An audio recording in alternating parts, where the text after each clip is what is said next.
வணக்கம், welcome to cinema central. இந்த episode கேள்வி பதில். நிறைய கேள்விகளுக்கு எனக்கு as usual வந்திருக்கு. அவங்களுக்கு நான் பதில் சொல்ல போறேன். அதுக்கு முன்னாடி இன்னைக்கு இண்டிபெண்டன்ஸ் டே. இந்தியா 74வது சுதந்திர தினத்தை கொண்டாடுது. என்னுடைய ஃபெலோ இந்தியன்ஸ் எல்லாருக்கும் இண்டிபெண்டன்ஸ் டே வாழ்த்துக்கள். சுதந்திர தினம் அப்படின்னு சொன்னா நம்மளுக்கு தமிழ் சினிமால என்ன படம் ஞாபகம் வருது? எல்லோருக்குமே ஞாபகம் வர படம் பாத்தீங்கன்னா வீரபாண்டிய கட்டபொம்மன். ஆனா அந்த படத்தோட இன்னொரு படமும் வந்ததுங்க. அந்த படம் பேரு சிவகங்கை சீமை. இந்த படத்தை கே சங்கர் இயக்கி இருந்தாரு. கண்ணதாசன் அவர்கள் எழுதி அந்த படத்தை தயாரிச்சிருந்தாரு. அந்த படத்துல SSR நடிச்சிருந்தாரு. பிளாக் அண்ட் ஒயிட்ல சுதந்திரத்துக்கான போராட்டத்தை பத்தி சொன்ன படம் தான் சிவகங்கை சீமை. ஆனா அதே டைம்ல வெளிவந்த வீரபாண்டிய கட்டபொம்மன் மக்கள் மத்தியில மிக பெருசா பேசப்பட்டு சிவகங்கை சீமை யாருமே ஞாபகம் வச்சுக்கல. இன்னைக்கு சுதந்திர தினத்துக்கான டாப் 5 தமிழ் சினிமா எதுன்னு கேட்டீங்கன்னா அதுல எல்லாருமே வீரபாண்டிய கட்டபொம்மன் படத்தை பத்தி சொல்லுவாங்களே தவிர சிவகங்கை சீமை படத்தை சொல்ல மாட்டாங்க. அந்த அளவு எல்லாரும் மறந்துட்டாங்க. ஆனா மருது பாண்டியர்களை பத்தி ரொம்ப பிரமாதமா சொன்ன படம் சிவகங்கை சீமை.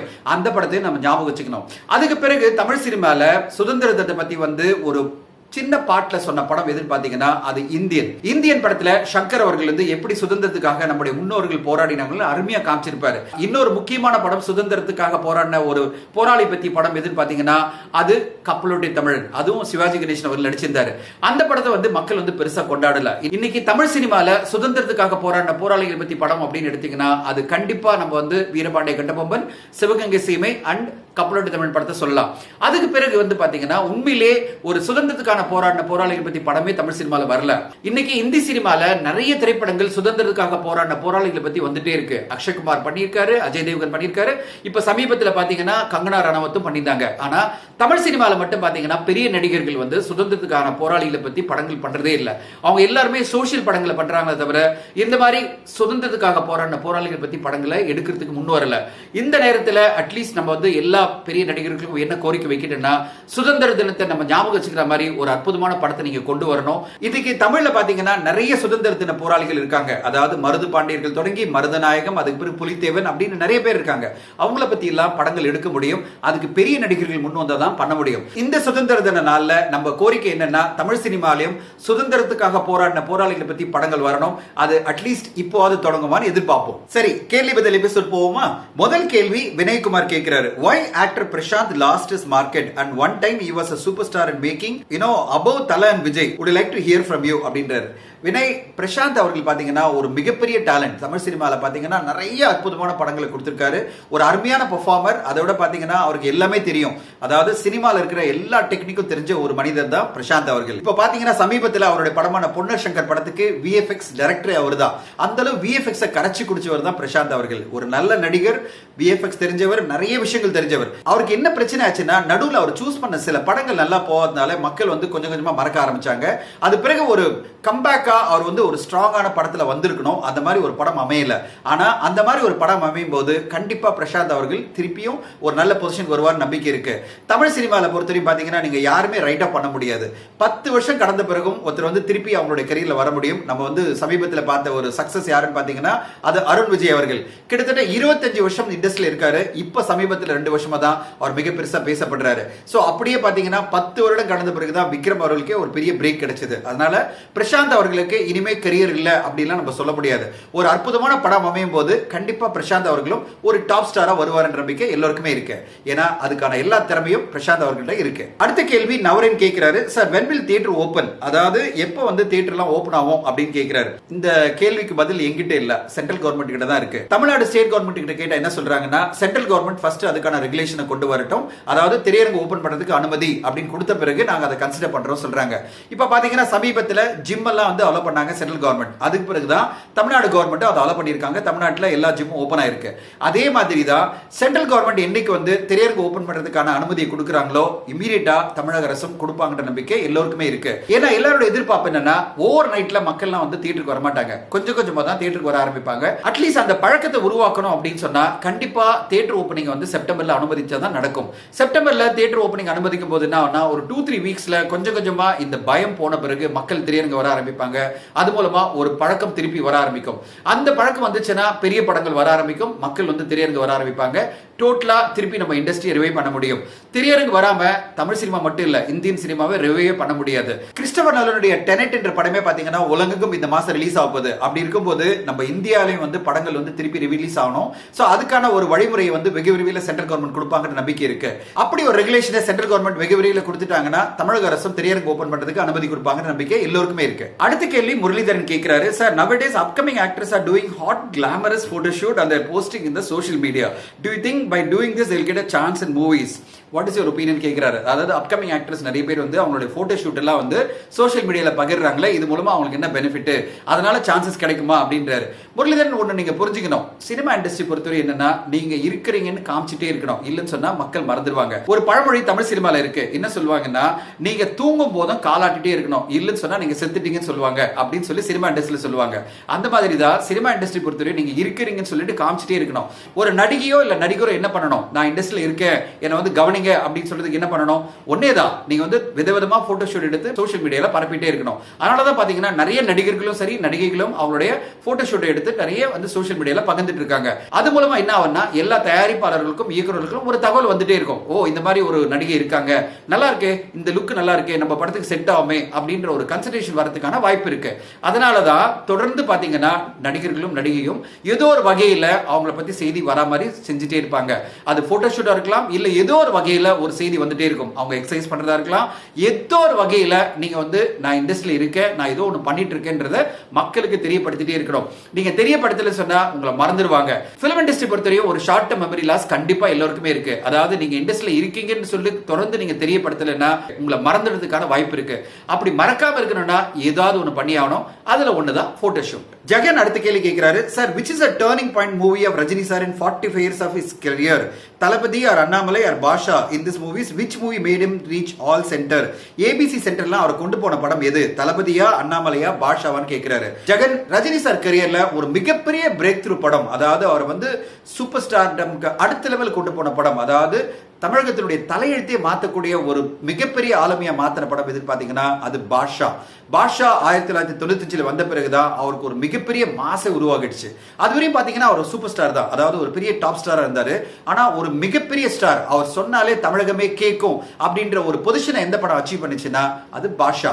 95ல பாஷா வந்து அவ்வளவு பெரிய ஒரு சக்சஸ் கொடுத்து அவருக்கு ஒரு கல்ட் இமேஜை கொண்டு வந்து கொடுத்தது. அப்படிப்பட்ட ஒரு மிகப்பெரிய மாசை உருவாக்குற படம் பாஷா. சோ அதனால ரஜினி சாருடைய 45 வருஷ கரியர்ல ஒரு மிகப்பெரிய பிரேக் த்ரூ படம், அடுத்த கட்டம் கொண்டு போன படம், அவர் ஒரு தமிழகத்தினுடைய ஆளுமையா மாத்திர படம் எதுன்னு கேட்டீங்கன்னா அது கண்டிப்பா பாஷா தான். அடுத்த கேள்வி MK நாதன் கேட்கிறாரு, when giving national award to actors whether own dubbing is also considered as main criteria to win an award or it can be given to the actors who did dubbed for their movie அப்படின்னு கேட்கிறாரு. நாதன் இது வந்து முன்னாடி வந்து regulation என்னன்னா dubbing வந்து யார் பண்ணாலும் பரவாயில்லன்னு சொல்லியிருந்தாங்க. ஆனா ஒரு கடந்த 20 வருஷமா ஒரு முக்கியமான ஒரு ரெகுலேஷன் இருக்கு. அதாவது ஆக்டரோ இல்ல ஆக்ட்ரஸோ அவங்களோட ஓன் வாய்ஸ்ல டப் பண்ணிருக்கணும். அவங்க ஓன் வாய்ஸ்ல டப் பண்ணல சொன்னா அந்த படத்தை அவங்க கன்சிடர் பண்ண மாட்டாங்க. இப்ப நேஷனல் அவார்டுக்கு இருக்கிற கன்சிடரேஷன் என்னன்னு பாத்தீங்கன்னா ரீமேக் படங்கள் அலோடே கிடையாது. முன்னாடி ரீமேக் படங்களை நேஷனல் அவார்ட்ல அலோ பண்ணியிருந்தாங்க. அந்த படங்களுக்கு தேசிய விருதே கொடுத்திருக்காங்க. நிறைய படங்களை உதாரணம் சொல்ல முடியும். அதாவது பெங்காலில வந்த படம் தமிழ்ல வெளிவந்தும் அதுக்கு நேஷனல் அவார்டு கிடைச்சிருக்கு. அதே மாதிரி மராட்டியில வந்த ஒரு படத்தை வந்து தமிழ்ல எடுத்தோம் நேஷனல் அவார்டு வந்திருக்கு. இப்படி நிறைய படங்கள் வந்து வெளி லாங்குவேஜ்ல வந்து அந்த படத்தை தமிழ்ல ரீமேக் பண்ணியும் அந்த படத்துக்கு நேஷனல் அவார்டு கிடைச்சிருக்கு. ஆனா கடந்த 20 வருடமா தேசிய விருது வந்து கிளியர் கட்டா ஒரிஜினல் படங்களுக்கு மட்டும் தான் கொடுத்து வராங்க. அதாவது நீங்க ஒரு ஒரிஜினல் படத்தை கொடுத்தாதான் தேசிய விருது கன்சிடரேஷன் பண்ணுவாங்க. அதே மாதிரி உங்களோட ஓன் வாய்ஸ்ல நீங்க டப் பண்ணாதான் அந்த ஆக்டரோ இல்ல ஆக்ட்ரஸையோ வந்து பெஸ்ட் ஆக்டர் இல்ல பெஸ்ட் சப்போர்ட்டிங் ஆக்டர் கன்சிடர் பண்ணுவாங்க. நீங்க அந்த கேரக்டருக்கு வேற யாராவது டப் பண்ணிருந்தாங்கன்னா ஆட்டோமேட்டிக்கா அது ரிஜெக்ட் ஆயிடும். சோ அதனால தேசிய விருது என்பது ஒரிஜினலுக்கு மட்டும் தான் இப்போ கொடுப்பாங்க. அதாவது ஒரிஜினல் படம் இல்ல ஒரிஜினல் வாய்ஸ். அடுத்த கேள்வி பிரகா கேட்கிறாரு, what is your opinion on reducing the capacity and screen size of the theatre? அதாவது இப்ப பாத்தீங்கன்னா தமிழ்நாட்டுல நிறைய திரையரங்க உரிமையாளர்கள் என்ன கோரிக்கை வச்சிருக்காங்கன்னா, இப்போ நாங்க இருக்கிற அந்த 600-700 கெபாசிட்டில எங்களால ரன் பண்ண முடியாது.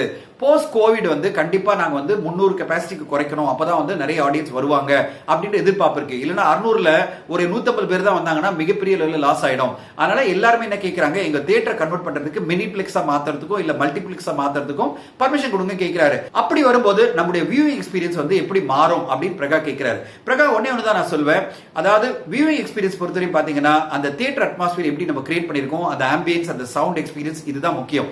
சோ திரையரங்க பொறுத்தவரையும் பெரிய ஸ்கிரீன் இருந்தா பெரிய எக்ஸ்பீரியன்ஸ் எல்லாம் கிடையாது. அதாவது மிகப்பெரிய லெவலில் கெப்பாசிட்டி இருந்தால் தான் நமக்கு அந்த எக்ஸ்பீரியன்ஸ் கிடையாது. நிறைய மல்டிபிளெக்ஸஸ் பார்த்தீங்கன்னா 150-200 கெப்பாசிட்டிலையும் ஒரு அற்புதமான ஃபிலிம் வியூவிங் எக்ஸ்பீரியன்ஸ் நம்மளுக்கு கொடுக்க முடியும். அது எல்லாமே பார்த்தீங்கன்னா டெக்னாலஜி பொறுத்து இருக்கு. எப்படிப்பட்ட டெக்னாலஜி நம்ம எம்ப்ளாய் பண்றோம், எப்படி சவுண்ட் அண்ட் விஷுவலுக்கான டெக்னாலஜி யூஸ் பண்றோன்னு. திரையரங்க பொறுத்தவரையும் வந்து பாத்தீங்கன்னா 150-200 சீட்டிங் கெப்பாசிட்டியும் ஒரு அருமையான தியேட்டர்கள் எக்ஸ்பீரியன்ஸ் நம்ம கொண்டு வந்து கொடுக்க முடியும். நிறைய ப்ரீவியூ தியேட்டர்ல இந்த மாதிரி அனுபவத்தை நம்மளுக்கு கொடுக்குறாங்க. அதே மாதிரி ஒரு எக்ஸ்பீரியன்ஸை சின்ன கெப்பாசிட்டியில் திரையரங்களும் கொடுக்க முடியும். அடுத்த கேள்வி அரவிந்த் கேட்கிறாரு, சார் மீரா மிதுன் இவ்வளவு பேசுது, ஆனா நடிகர் சங்கம், தயாரிப்பாளர் சங்கம், இது மாதிரி இருக்கிற பெப்சி யாருமே இதை வந்து கண்டனம் தெரிவிக்கல. சங்கம் முடக்கப்பட்டதுன்னு சொல்லாதீங்க.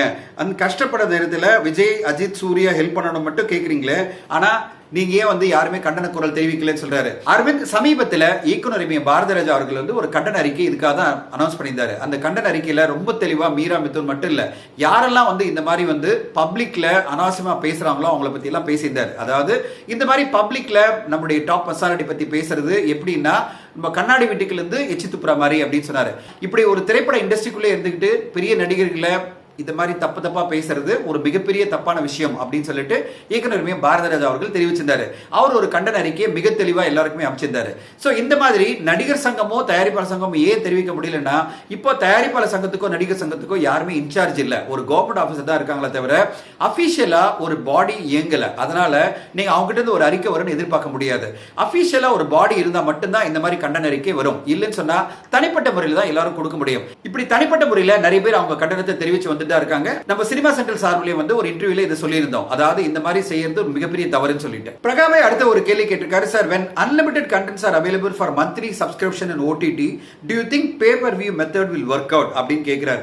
பிரகா, இது வந்து ஒரு மிக சேலஞ்சிங்கான விஷயம். ஓடிடில பாத்தீங்கன்னா இன்னைக்கு இருக்கிற அமேசான் பிரைம்ல இருந்து நெட்ஃபிளிக்ஸ், ஹாட் ஸ்டார்ல பாத்தீங்கன்னா ஒரு ஆனுவல் சப்ஸ்கிரிப்ஷன் கொடுத்தா போறோம், நீங்க வந்து எத்தனை படங்களாலும் பார்த்துட்டு இருக்கலாம், த்ரூ அவுட் இயர் பார்க்கலாம் அப்படின்ற ஒரு ஆஃபரை கொடுத்துட்டு இருக்கும்போது பேப்பர் வியூ அப்படின்றது ஒரு படத்துக்கு 50 ரூபா கொடுக்கணும், இல்ல 60 ரூபா கொடுக்கணும், இல்ல 150 ரூபா கொடுக்கணும்ன்றதெல்லாம் ஒரு சேலஞ்சான விஷயம் தான். அந்த கண்டென்ட் மிக சிறப்பா இருந்ததுன்னா அப்படிப்பட்ட கண்டென்ட்டுக்கு வந்து மக்கள் வந்து பேப்பர் வியூ மூலமா பார்ப்பாங்கிற நம்பிக்கை நிறைய பேருக்கு இருக்கு. இப்ப சமீபத்தில் பாத்தீங்கன்னா ராம்கோபால் வர்மா அந்த மாதிரி நிறைய படங்களை கொண்டு வந்துட்டு இருக்காரு. அதாவது 40 நிமிஷம் 50 நிமிஷம் படங்களை, ரொம்ப கான்ட்ரவர்ஷியலான படங்களை கொடுத்து அதுக்கெல்லாம் பாத்தீங்கன்னா பேப்பர் வியூல 150 ரூபா 200 ரூபாய் சார்ஜ் பண்றாரு. சோ அதையும் மக்கள் வந்து நிறைய பேர் பார்த்துட்டு இருக்காங்க. கிட்டத்தட்ட வந்து பாத்தீங்கன்னா 50,000 பேர் 60,000 பேர் சில படங்களை வந்து 1 லட்சம் பேர் எல்லாம் பார்த்துட்டு இருக்காங்க. அப்படிப்பட்ட ஒரு பைனியரிங் எஃபர்ட் வந்து ராம்கோபால் வர்மா பண்ணிட்டு இருக்காரு. இப்ப சமீபத்துல தமிழ் சினிமாலையும் பாத்தீங்கன்னா ரீகல் டாக்கீஸ் இந்த மாதிரி எஃபர்ட் பண்ணிட்டு இருக்காங்க. பேப்பர் வியூ மூலமா நீங்க இந்த படத்துக்கு இவ்வளவு கொடுத்தா போறோம், நீங்க கொடுத்து பார்க்கலாம் சொல்றாங்க. ஆனா கொஞ்சம் கொஞ்சமா தான் இதுக்கு வந்து மக்கள் தயாராவாங்க. ஏன்னா ஃப்ரீயாவே படம் பார்த்த மக்களுக்கு வந்து திடீர்னு வந்து நீங்க பேப்பர் வியூல பார்க்கணும் அப்படின்னு சொன்னா கண்டிப்பா தயங்க தான் செய்வாங்க. ஆனா வெகு விரைவில் இதுக்கான ஒரு மாற்றம் வரும். இப்ப ஹாலிவுட்ல பாத்தீங்கன்னா டிஸ்னி ஹாட் ஸ்டார் வந்து அவங்களுடைய அடுத்த படத்தை வந்து பேப்பர் வியூல தான் கொண்டு வராங்க. கிட்டத்தட்ட $30 கொடுத்தாதான் நீங்க அந்த படத்தை பார்க்க முடியும். அப்படிதான் தமிழ் சினிமால ட்ரை பண்ணிட்டு இருக்காங்க. இதுக்கும் ஒரு வரவேற்பு இருக்கின்ற நம்பிக்கை நிறைய பேருக்கு இருக்கு. அடுத்த கேள்வி இந்தியன் மூவி எடிட் கேட்கிறாரு. What is your opinion on YouTube videos which shows Tamil movies copied from other country movies or scenes? Does it degrade our senior and great directors creation, or it's a kind of lesson for current crop of directors to think and work more on original script? Indian movie edit ஒரு காலத்தில் என்னன்னா நம்மளுக்கு வந்து world wide web, அதாவது www இல்லாத போது எல்லோருமே ஏதோ ஒரு படத்துல இருந்து இன்ஸ்பயர் ஆகி ஒரு சீனோ இல்ல அந்த கதையோ எடுத்து அதை வந்து மாடிஃபை பண்ணி படங்கள் பண்ணியிருக்காங்க. அந்த காலத்துல பாத்தீங்கன்னா தமிழ் சினிமால ரசிகர்களுக்கும் சரி ரிவ்யூவர்ஸ்க்கும் சரி இந்த மாதிரி வந்து படங்கள் வந்திருக்குன்னு தெரியாது. ஆனா இன்னைக்கு இருக்கிற இந்த வேர்ல்டு வைட் வெப்ல என்ன மிகப்பெரிய பிரச்சனைனா, நீங்க ஏதாவது ஒரு சீனியோ இல்ல ஒரு ஷார்ட்டையோ இல்ல வந்து ஒரு கதையினுடைய ஐடியாவோ எடுத்துட்டீங்கன்னா கண்டிப்பா வந்து இது படத்துல தான் இன்ஸ்பயர் ஆயிட்டீங்க அப்படின்னு சொல்லி உடனே சொல்லிடுவாங்க. ரிவ்யூஸ் எல்லாம் ரொம்ப பேடா வரும். அதனாலதான் பாத்தீங்கன்னா இப்ப இருக்கிற எங்க இயக்குனர்கள்லாம் ரொம்ப தெளிவாயிட்டாங்க. அதாவது முதல்லயே பாத்தீங்கன்னா கிரெடிட் கார்ட்லயே கொடுப்பாங்க, ஐ அம் இன்ஸ்பயர்ட் பை திஸ் ஃபிலிம் அப்படின்னு சொல்லிட்டு. சோ அது வந்து மிக தெளிவான விஷயம். இப்படி நீங்க முதல்லயே சொல்லிட்டீங்கன்னா எந்த பிரச்சனையும் கிடையாது. அதாவது inspired by sons of film அப்படின்னு சொல்லிட்டீங்கன்னா ஆடியன்ஸும் ஒத்துப்பாங்க, ரிவ்யூஸும் ஒத்துப்பாங்க. ஆனா அப்படி சொல்லாம நீங்க வந்து ஒரு படத்தையோ இல்ல ஒரு சீனியோ காப்பி பண்ணிட்டு நீங்க ஒரிஜினல் காமிச்சீங்கன்னா உங்களை வந்து டோட்டலா they will rip you apart. அதனால ஒரு மிகப்பெரிய பயம் வந்து இப்ப இருக்கிற கரண்ட் கிராப் ஆஃப் இயக்குனர் மத்தியில இருக்கு. அதாவது நம்ம வந்து எந்த படத்தை இன்ஸ்பயர் பண்ணி எடுத்தாலும் கண்டிப்பா அதுக்கு கிரெடிட் கொடுக்கணும், இல்லனா ரைட்ஸ் வாங்கிடணும் அப்படின்னு சொல்லிட்டு. இது ஒரு நல்ல விஷயம் தானே. அதாவது இந்தியன் சினிமா பொறுத்தவரைக்கும் இனிமே வந்து நீங்க வந்து ஈஸியா காப்பி அடிக்க முடியாது.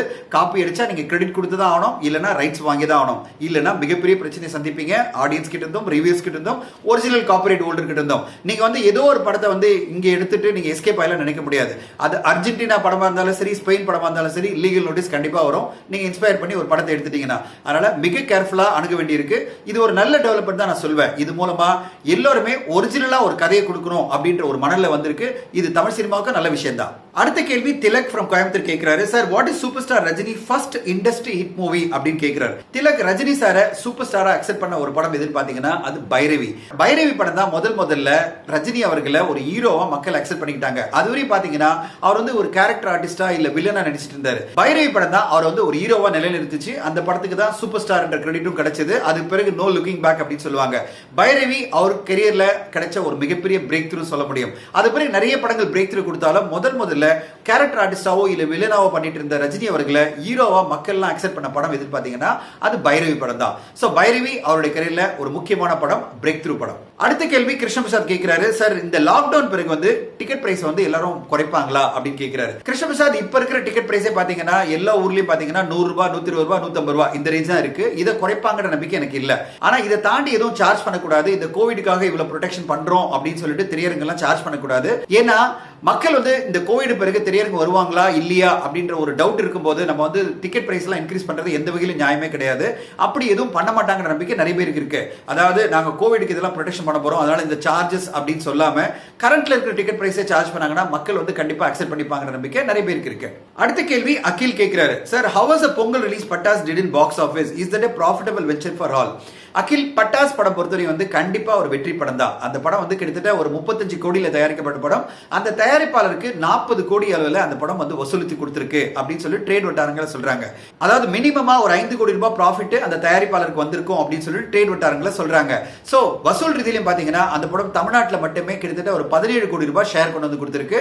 அது வந்து ஒன் ஆஃப் த பெஸ்ட் வசூல் ஃபார் தனுஷ் கெரியர்ல சொல்ல முடியும். அதாவது அசுரனுக்கு பிறகு பட்டாஸ் படமா வந்து ஒரு வசூல் சாதனை பண்ணியிருக்குன்னு சொல்ல முடியும். சோ பட்டாஸ் படம் பொறுத்தவரையும் தனுஷ் கெரியர்ல ஒரு வெற்றி படம் தான். அடுத்த கேள்வி மோனிஷ் கேட்கிறாரு, இஸ் டைரக்டர் மகேந்திரன் இயக்கிய ஜானி வந்து ஒரு வெற்றி படமா அப்படின்னு கேட்கிறாரு. அவருடைய இயக்கிய 11 படங்கள்ல எத்தனை படங்கள் வெற்றி பெற்றது அப்படின்னு கேட்கிறாரு.